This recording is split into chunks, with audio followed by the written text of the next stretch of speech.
And welcome to this video. I'm going to be talking about functions and function notation, and this aligns with IXL Pre-Calculus A2, A3, and A4. Let's get started.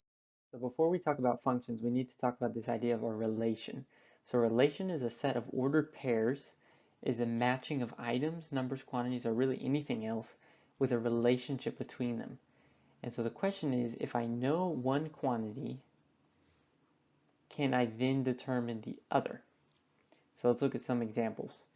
You could have a pair of numbers, 3, 2, 3, 5, 4, 1, 4, 2. Or you could have a relationship between something like countries and brands of chocolate. For Belgium, you have 2 kinds of chocolate, Switzerland, 2 kinds, so on and so on. Or it could be something like an ant walking on a piece of paper and how its location changes over time.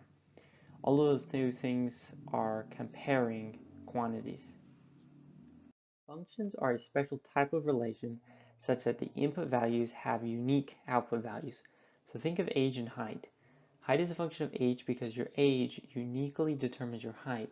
It is impossible for you to be two different heights at the same age. Think about if you were 15 years old and your height is 45 inches tall. At 15 years old, you aren't also 50 inches tall at the same time. You're only 45 inches tall. However, the opposite is not true. Age is not a function of height because it is possible for you to be the same age at the same height at different ages. So if I said you're 72 inches tall, well, you were that same height at 3 different ages. So going in this direction, it is not a function, but it is a function if we go the other direction. There's an easy way to tell if a relation is a function by looking at the graph. We call this the vertical line test. Are there any points on the graph where you could draw a vertical line up and down and it would cross twice? If so, then the relation is not a function. So let's try these examples. Here, if we draw vertical lines, nowhere is it going to hit twice. So we know that this graph is showing a function. On the second one, if we draw vertical lines throughout, eventually we'll see that over here it's going to hit twice. So therefore this is not a function. Similarly on the last one, there's 2 points where we can draw that it will hit the graph twice. So this is also not a function.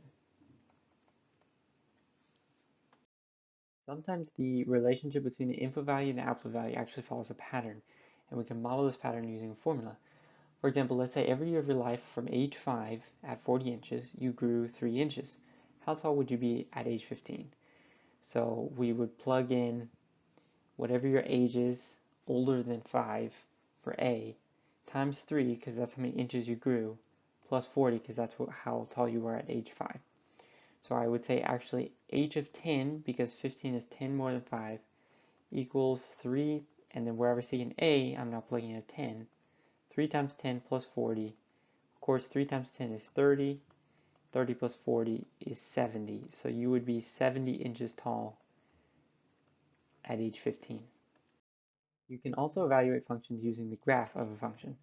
So according to the function to the right, which models weeks and height of a baby, about how tall would a baby be at 35 weeks? So let's go over here to 35 weeks and let's go up, and we see that it hits the graph right about here, which is about 30 centimeters. So we know that the baby is going to be about 30 centimeters. And we can actually do the opposite.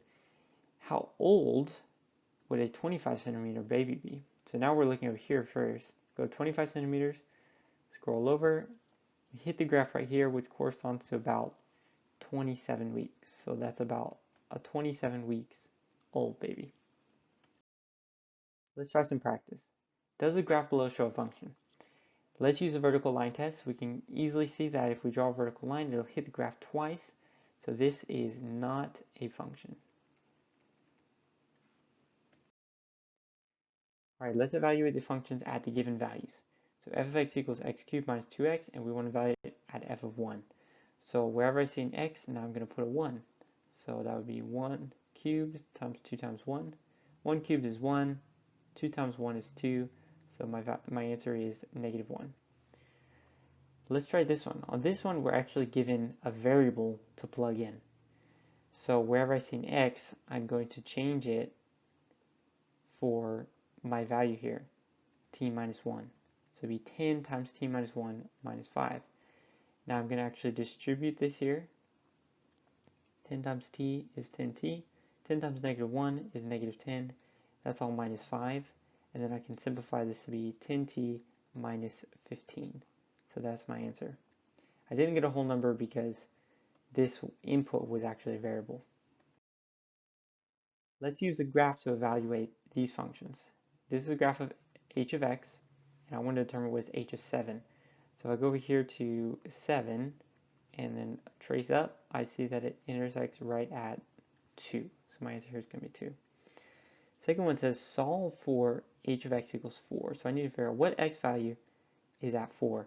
So I go to 4, and then I scroll over, I see that it hits right here, but it actually also hits right there. So I've got two possible answers, 1 and 6. 1 and 6. And you may be thinking, is that still a function? Yes, it's still a function because I was actually going backwards, not forwards. If this had happened forwards, where I got two possible answers, then it would not have been a function. But since I went backwards, this is okay. It is a function. So that's it. Go ahead and try some practice on your own.